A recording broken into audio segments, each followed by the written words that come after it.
This is Focus with Jack Caudill. Good evening, I'm Jack Caudill. Welcome to this month's edition of Focus. This month we're talking about the trends in drugs here in the area. Three guests with us to talk about that. Sergeant Tony Harrison is here. He is with the Unified Narcotics Enforcement Team. Michelle McIntosh, she is the clinical supervisor for the City County Drug and Alcohol Programs here in Pennington County, more commonly known as Detox.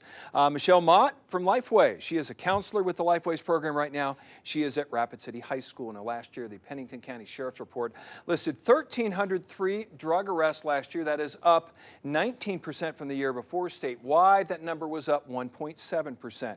The biggest number of arrests around this area came with methamphetamine, 624. That is up 37% from 2013. That is up from just 92 meth arrests back in 2011. That figure has been climbing each and every year. Tony, we're going to start you talking about those meth numbers right away. How bad is the meth problem here? Is that indicative of more meth use? Is it indicative of you guys clamping down more and finding it, or is it both? I think it's probably a combination of all of the above. There's no doubt that methamphetamine is one of our highest abused drugs in the area. It's behind marijuana. It's the #1 drug. And so the officers on the street are finding meth literally every single day, whereas when I started in law enforcement almost 20 years ago, it was rare to find it. And now there's literally daily reports of it being found and being used and abused by people. And I think a big part of that is because the dumbing down of drugs as a whole from the national trend, the national attitude, especially regarding marijuana. You know, that's people are looking at places where it's quote legal on the state side, and I think people are going, well, this is okay, this might be okay, and I think that's part of the push that's leading to those arrests.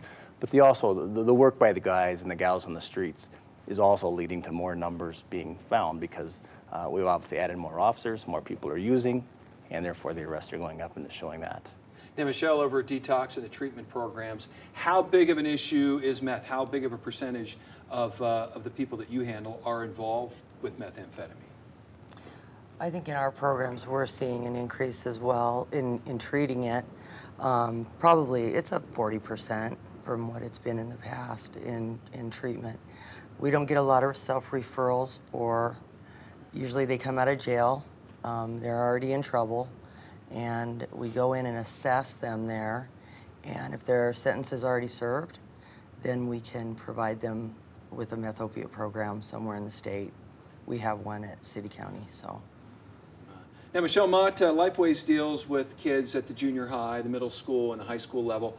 Do you see meth at those ages as well, or is that more an adult kind of thing? No, unfortunately, we do see methamphetamine use. We work with students that may have meth use in the home with parents, but we also work with students that are personally abusing methamphetamine. What do you see as the rise of that? Do you have an idea of what's causing that to go up, even at those age levels? I'm not sure. I think that it's ebbed and flowed, and I know that when I first got into prevention, there was a meth prevention program called MAP, and I think that spread a lot of awareness as far as the negative effects of methamphetamine and the addiction qualities. And we saw the funding go away for that, and it seems like the students that I'm working with now are really uneducated about the dangers of methamphetamine. Now, Michelle, when you are treating people that are addicted to meth, how difficult is that? I talked to a doctor once who told me that they would rather treat somebody with cancer because that was easier to cure than a meth addiction. How difficult is it to get somebody back to where they ought to be? It's really difficult. A person has to already be motivated, whether that's by the court system or just their own personal experience. But they have to have buy-in to what's going to happen if there's going to be a high rate of success for them. They also have to be in a longer programming. So like our meth opiate program runs from the inpatient portion is 4 months to 6 months. Then they're in outpatient services of some combination for up to a year after that. Tony, from what you see in meth, how dangerous is this stuff? Well, it's obviously very dangerous. Meth alters your brain and the chemicals in your brain. It makes you do things that aren't smart. It makes you make poor decisions, either in personal lifestyle or decisions regarding going out committing crimes, because when you're under the influence of certain drugs, it does alter your mind. And so your decision-making process is flawed. And so when you have folks that are maybe have a dual diagnosis with maybe some mental health issues already or alcoholism already, and then you throw on top of that a methamphetamine use, now you're getting like doubly worse the results. And so it's very dangerous and it leads to very, very poor decision making. Now, we went through a period here where we were hearing a lot about meth labs getting found Correct. and busted out here. Haven't heard as much of that these days. Where is this meth coming from? Is it being made here? Is it being brought in from outside? You know, the most of the methamphetamine that we deal with is brought in.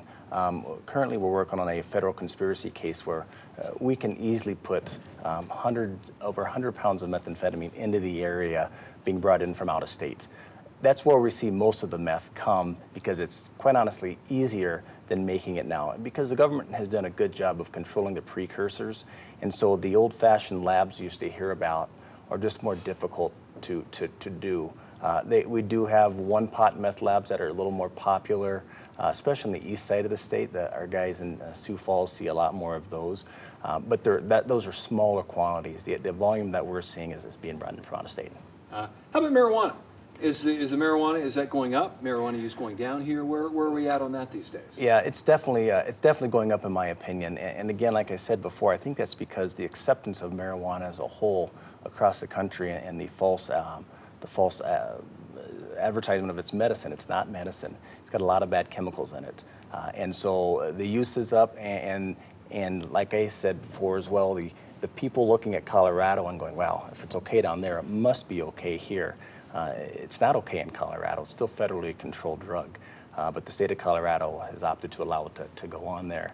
And so it's up, and that's causing people to also make poor decisions because the quality of marijuana, the THC value, is way higher than what it was years ago. And so the THC is a psychoactive drug that makes you make poor decisions when you use this high quantity, 90-95% THC stuff that they're using today.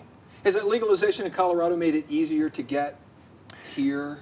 I don't know if it's made it easier to get here because we always had marijuana. Marijuana has always been the #1 drug in the area, in my opinion.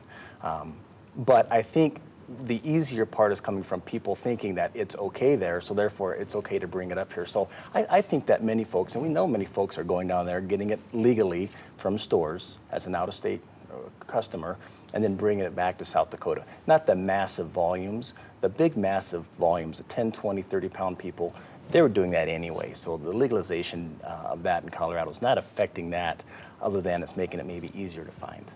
How about at the city programs? How do you guys approach marijuana? How much of that do you see? Or do those people come into you?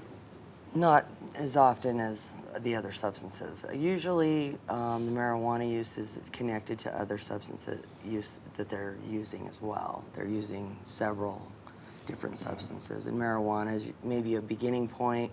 Maybe it's just carried on throughout the evolution of their use, depending on whatever substance they're using. Do we treat it specifically? No. I mean, we have so much IV drug use that we're combating right now.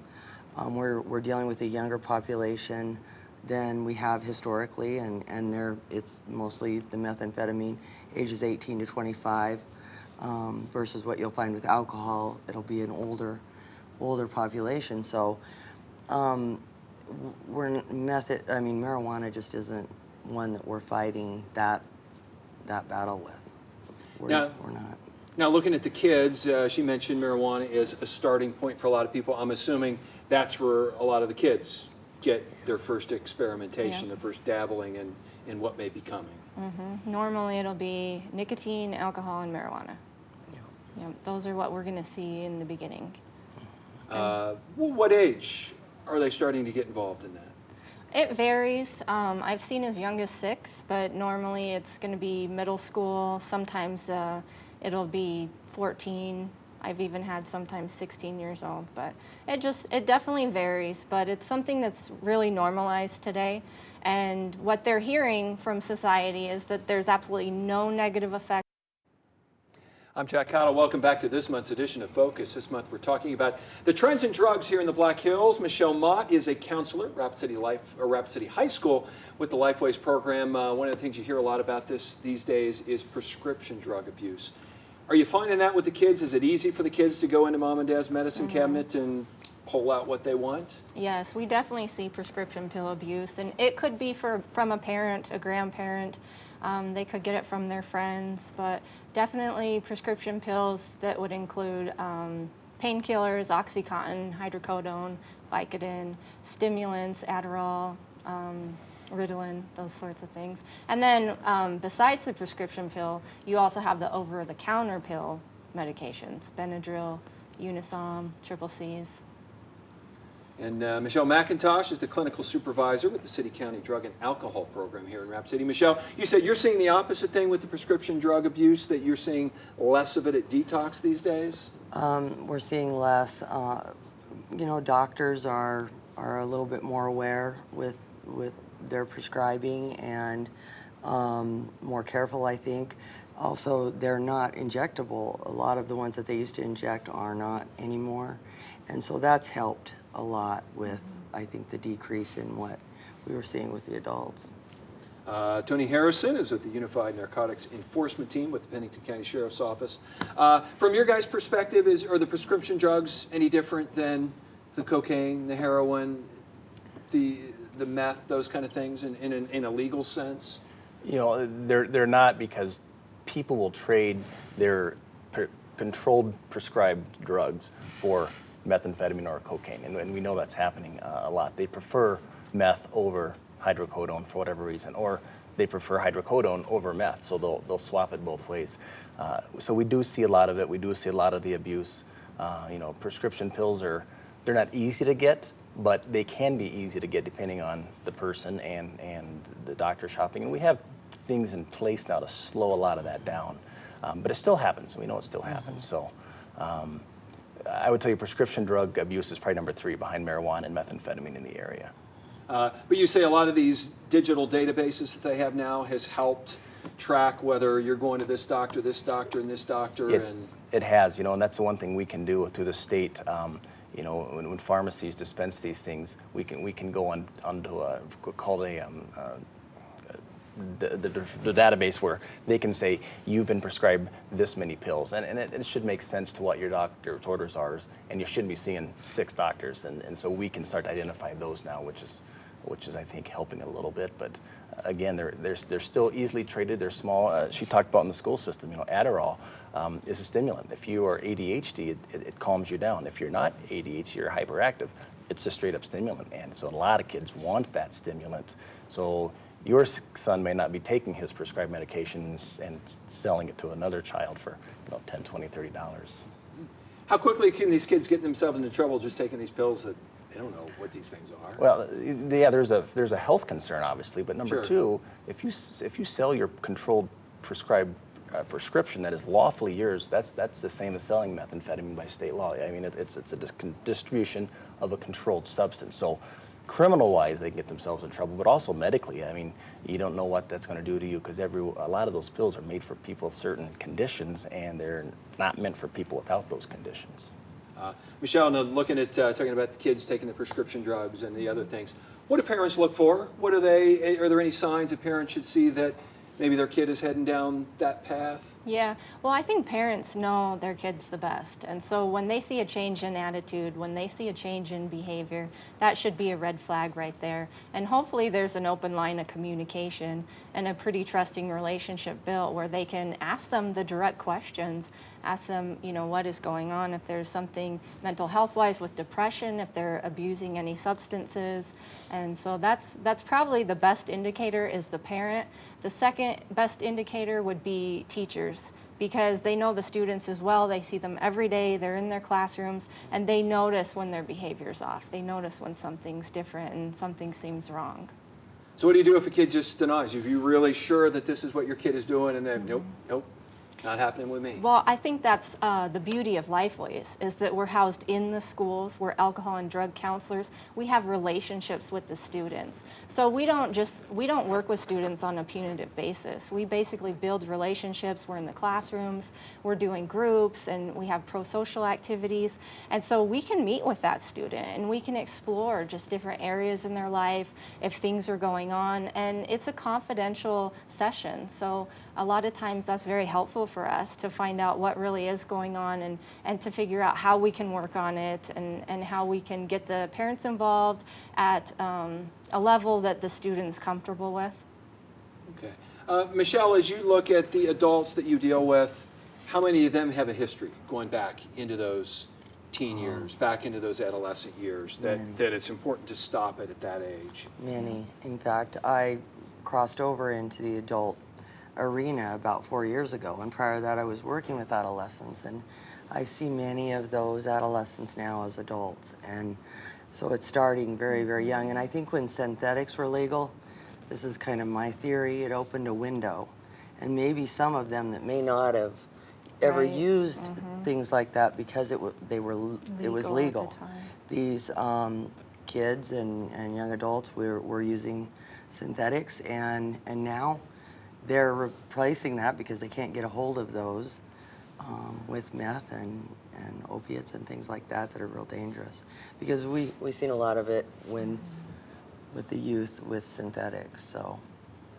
Now, Tony, a couple years ago, we had a lot of talk of the synthetics. Is that dropped down somewhat these days? Yeah, very much so. You know, and she talks about them being legal, and they weren't necessarily legal, but what they were is they weren't illegal. Right. Because state law said you can't possess these things, but if it wasn't one of those things, when the chemical makeup was changed, that wasn't one of those things. So, so when she says legal, she's right, because they weren't illegal. It's kind of a goofy thing, but we are seeing a great decline in those things. Obviously, they can still be found online and other places. However, the point we see those most common is in the like the minimum units, the jail, people on probation and parole. When they're away from the controlled facility, they can get those because a standard urine test won't pick up for those. You have to have a more expanded test to test for those. And so, and the inmates know that, or the people on probation or parole know that, and so they'll be more inclined to use those because they can't be caught as easily. So we see that very much so in those controlled environments, the probation, parole, minimum units versus just every day now. That's where we see them. All right, what options are available for people who do have a drug problem here in the area? We'll take a look at that when we come back with this month's edition of Focus.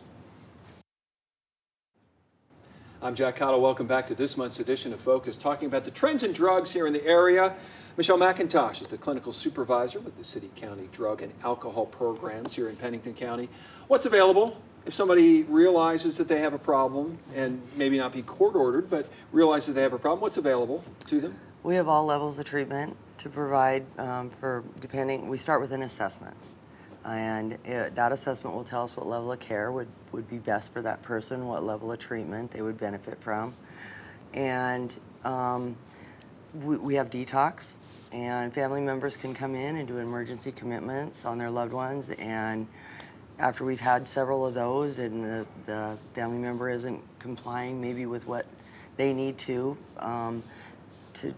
help themselves, then we could do an involuntary commitment, and that's where the judge orders up to 90 days of treatment. How tough is this for you guys sometimes, though? Because people fight it, and then they're back, and they fight it, and they're back. And how tough of a struggle can it be? It's tough. People have to create a bottom, and unfortunately. If they don't want help, there's no amount of services you can give them that's going to help them change. So sometimes it's good to just let them go on out and commit to something, but go on out and continue what they're doing, and then bring them back in, and then finally make them do the 90 days. Because by then the denial will break down a little bit, and they'll be saying, I guess I do have a problem. It's hard. Michelle Mott is a counselor with Lifeways at Rapid City High School. What's available to kids? Lifeways has expanded our services to meet students' needs. So whereas before we were strictly doing prevention and education, over the last several years we've started doing more intervention services because we've recognized that there are students that are using, students that are abusing, and even students that are addicted. And so we get referrals from the school, from parents, from diversion, from court services, and basically we meet with that student as well. We normally won't do a full assessment like detox. We'll do a brief screening, and we'll get a history, and then we can make recommendations. We have after-school groups that meet. We have intervention programs. We have family family programs. Like I said, we're in the classroom as well. We do groups. And so there's so many services that we have available for wherever the student's at. But for us, the main thing is to build that relationship with the student, identify their strengths, have them identify values and goals, and get them connected and get them involved in their life, and hopefully learn other ways to cope with what they're going through. Because there's a lot of students facing many challenges, and we want them to learn that they can get through it without having to use alcohol and drugs. This is an intergenerational disease, and so we know that it's a family disease. It gets passed on. We want to show them there is another way, and they could break that cycle, and they could potentially influence hundreds of people's lives, just by changing their behavior. And the next generations that go after them, it could impact society. Now, Sergeant Tony Harrison is with the Unified Narcotics Enforcement Team. We talked a lot about the drugs themselves. What about the outside things that the drugs lead to? The poor decision making? Yeah, and what are the other effects on the community as you see it? Absolutely. One of the things, a lot of the people that are committing the crimes, whether it be burglaries, getting into cars, getting into businesses, robbing people, a lot of times are for either drugs and or cash to purchase drugs, especially when you talk about vehicle burglaries and stuff like that. So the decision making, like I said before, the decision making when you're under the influence of a drug is going to lead you probably down a very bad road, no matter what that is. You're not going to use drugs and make great decisions. So the effects are far stretching, and obviously, we find, especially in methamphetamine, people will even turn to their own families. They'll go to grandma's house and steal that classic ring or that classic necklace and go and pawn it for $70 when it's worth way more than that, so they can go get their next fix. So there are long-term implications for families and everybody. Do you see much violence in this area that stems from the drug trade? I think there is a lot of violence that is based on the fact that people aren't thinking clearly and they're making poor decisions, and they're pulling out knives or guns or beating people with bats or whatever the case may be. And I don't think they're beating them because they're looking for drugs from that person. They're doing that because their brain is altered and not in a good state because they're on the narcotic. And again, we're talking during the break, you feel the marijuana is the root of the majority of this? I will tell you, our office has interviewed thousands and thousands of people, and no one has ever told us I started out by smoking meth or heroin or LSD or anything like that. Every one of them, as these other ladies have said, it roots in marijuana use as a young person, nicotine, alcohol, marijuana. And we've been taught for so many years that, cigarette smoke kills us, but now they're trying to convince us that marijuana smoke heals us. And it doesn't make quality sense to me. Do you see the same thing, that same trend from the marijuana on up?